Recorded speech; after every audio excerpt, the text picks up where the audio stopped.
Welcome back to Google TV. Today, we're diving into a story that encapsulates all the experiences you've had on this channel. We'll be covering legends, mythology, history, geography, cosmic events, and even conspiracy theories surrounding the world, both past and present. So if you're a fan of Google TV, this will be a feast for you. And if this is your first time on the channel, get ready for a mysterious journey into the past of humanity, to a time when Earth was completely different from what we witness today, a time when Atlantis still existed.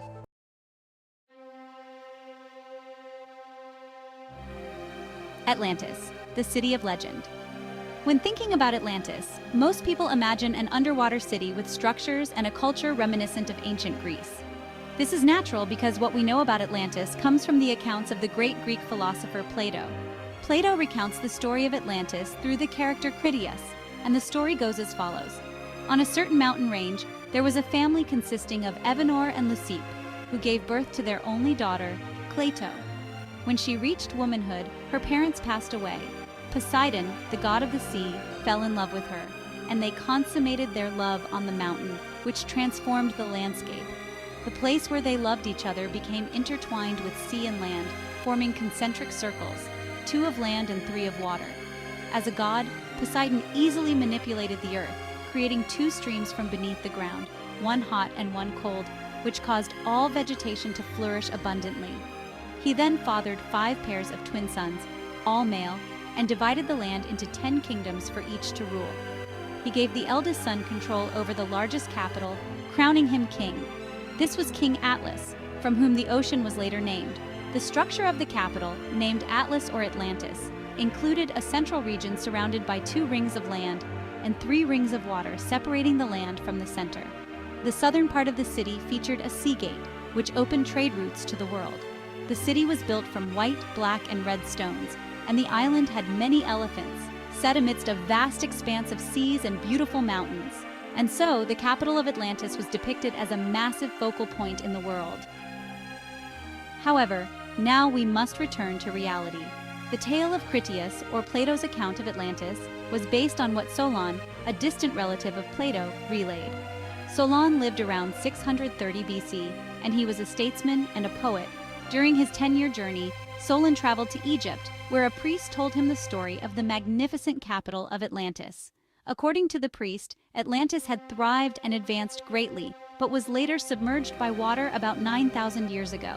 Thus, the story of Atlantis, its rise and its fall, took place approximately 11,600 years ago, and was passed down from an Egyptian.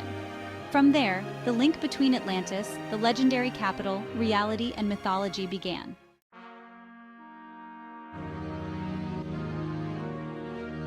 The Great Flood. The story of a catastrophic flood from the sea that wiped out humanity is no stranger to anyone. However, when we speak of the similarities between different beliefs and religions regarding a great flood, we encounter a different narrative. It seems that nearly every religion and belief system has a legend about massive floods that wipe out all life, only for everything to be reborn afterward. From Noah's Ark, it seems every culture on Earth has a story about enormous floods. When searching for traces of the past within the Earth's layers, scientists have discovered evidence of a time when humanity was engulfed in an ice age known as the Younger Dryas. The Younger Dryas lasted for about 1,300 years, plunging the northern hemisphere of Earth into an icy grip. During this time, humans still survived despite the harsh weather, with evidence of Homo sapiens' existence during this period found in artifacts across the globe.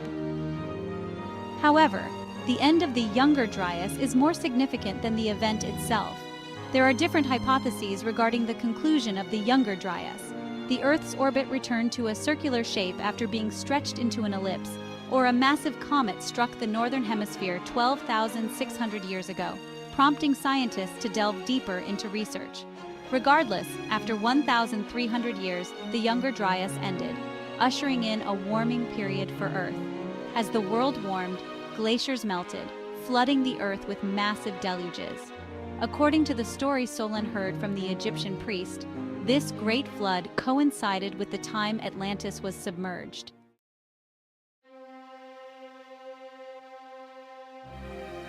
The Eye of the Sahara. The Sahara is a place few people can reach due to its extreme weather conditions and its distance from sources of life. Surviving in the world's largest desert requires an extraordinary set of conditions, so it remains a place filled with mysteries that humanity has yet to fully uncover, such as why there are traces of the sea in the middle of the desert, especially the area known as the Eye of the Sahara. The Eye of the Sahara, or the Richat Structure, is a vast area with a diameter of 40 kilometers, consisting of a central round region, 2 circular rings surrounding it, and 3 troughs separating the rings.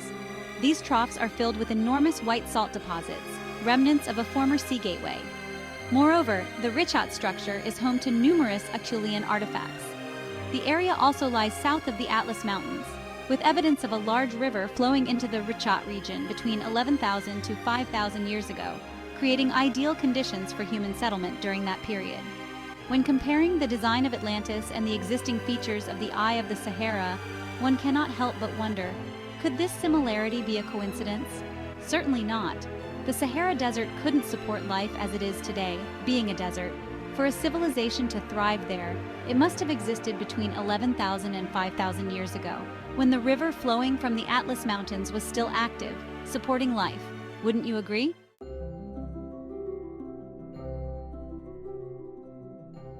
When people think of the Sahara, they typically imagine the world's largest desert, a harsh and unforgiving environment. However, few know that this area was once a vast plain. We're all familiar with the concept of 4 seasons, which primarily occur in temperate and polar regions, while tropical regions experience a 2-season wet climate. Earth's 4 seasons exist because the planet's axis of rotation is tilted by 23 degrees, causing one pole to be closer to the sun than the other, creating the seasons. The Earth's tilt was created and maintained by the moon, or more precisely, by the moon's formation. According to astronomers, the moon is a remnant of the greatest collision to ever occur on Earth, a collision between 2 planets. During the formation of the solar system, a planet the size of Mars, named Theia, collided with the primordial Earth, creating a massive explosion. Most of Theia's material was absorbed by Earth's gravity, but debris from the explosion fell into Earth's gravitational pull, eventually coalescing over millions of years to form the moon we see today. This collision caused the Earth's axial tilt, and thanks to the moon's gravitational field, the tilt has remained somewhat stable ever since. The reason we use the term somewhat is that Earth's axis doesn't stay completely still. It wobbles as the Earth orbits the sun. This wobble changes the exposure of certain areas to sunlight, leading to climate changes. Moreover, Earth's orbit shifts between an elliptical and a circular shape in cycles, causing significant global climate changes. And from this, we turn to the Sahara. Due to climate changes over time, what we now call the largest desert on Earth was once a lush, green region filled with vegetation, with a climate closer to a savanna than a desert. During this period, the Sahara was home to thriving ecosystems of large plants and animals, as well as the largest lakes Earth has ever known. The development of humanity is closely tied to the existence of lakes or rivers, and many ancient rock carvings and drawings of animals have been found around the Sahara, particularly in areas like Tassili Najer, where researchers have discovered depictions of giraffes and leopards, animals that can no longer be found in the Sahara today. So, the Sahara was once a flourishing habitat, capable of supporting ancient civilizations. However, this alone is not enough to confirm the existence of the Atlantis civilization. For Atlantis to have existed, it would have to have thrived during the period when the Sahara was still green, meaning over 5,000 years ago, making it older than the Mesopotamian and ancient Egyptian civilizations. However, if we take Solon and Plato's accounts as evidence, the Atlantis civilization would have existed around 11,600 years ago, during a time when the Sahara was still green. With the discovery of the archaeological site Göbekli Tepe, dating back 12,000 years and showing links to both Mesopotamian and ancient Egyptian civilizations, we have more reason to believe that there was a human civilization before any records we currently possess. Simply put, the existence of Göbekli Tepe challenges the entire notion that ancient civilizations did not exist. If Atlantis existed in the Richat Structure, it would have existed before 11,600 years ago. Therefore, when the Younger Dryas ended, melting the ice and raising sea levels, everything would have been submerged in a great flood.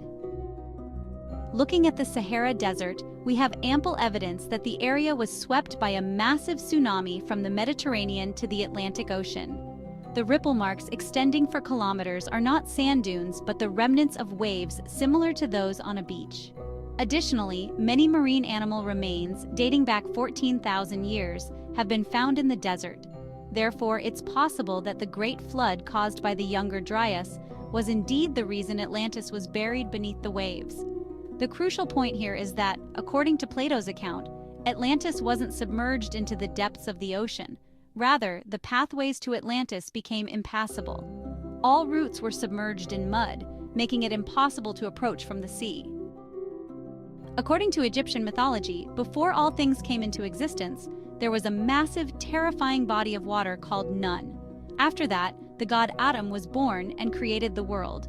If Atlantis existed before Egypt, wouldn't the colossal ocean Nun have been the Great Flood caused by the Younger Dryas that swept away Atlantis? Moreover, the formation of the Richat Structure resulted from volcanic activity that didn't fully complete, creating a massive land mound that was gradually eroded over time to form the two land rings we see today. Being born of volcanic activity, the Richat Structure holds the natural unpredictability of water flows. In other words, it has both hot and cold springs, just as described in the myth of Poseidon and his love. Of course, when mythology gets too close to reality, we are entirely justified in not believing. However, we cannot deny that North Africa still holds many mysteries that remain unexplained. One of the most notable examples is how the pyramids were built.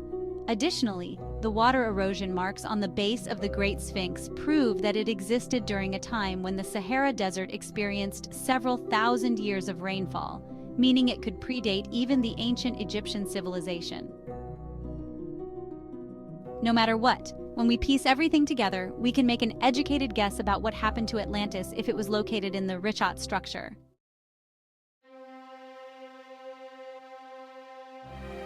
Over 11,000 years ago, when the Earth was far from the Sun due to its elliptical orbit, the world was covered in ice, and the climate was extremely harsh. However, before that, an extremely advanced civilization existed in the region that humanity now calls North Africa. This was the Atlantis civilization. Atlantis was the capital of this civilization, located in the Richat Structure, an extinct volcanic crater with a system of rivers, canals, and seaports perfectly designed to drive an economy to super prosperity. In addition to Atlantis, many other civilizations were also flourishing, some leaving behind the pyramids we still see around the world today. The prosperity of Atlantis seemed like it would last forever until Earth returned to its circular orbit, melting the ice in the Arctic and ending the Younger Dryas. The melting ice caused sea levels to rise, pushing water from the northern hemisphere into the tropics, creating massive tides and tsunamis worldwide. The Great Flood swept across the Mediterranean, through North Africa, and across the thriving savannas, washing away everything, including the capital of Atlantis.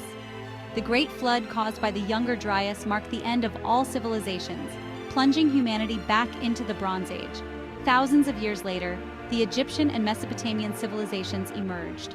The Egyptian civilization retained the story of the Great Flood and a kingdom that once existed in North Africa, so prosperous that it was likened to the children of the god of the sea.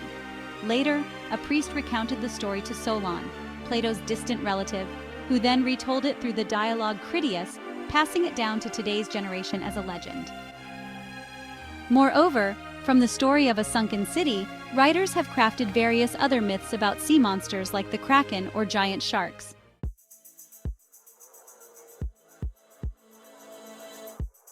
And that was a bit of speculation about the location of the sunken city of Atlantis. The location at the Richat Structure is just one of many theories researchers have proposed when discussing Atlantis.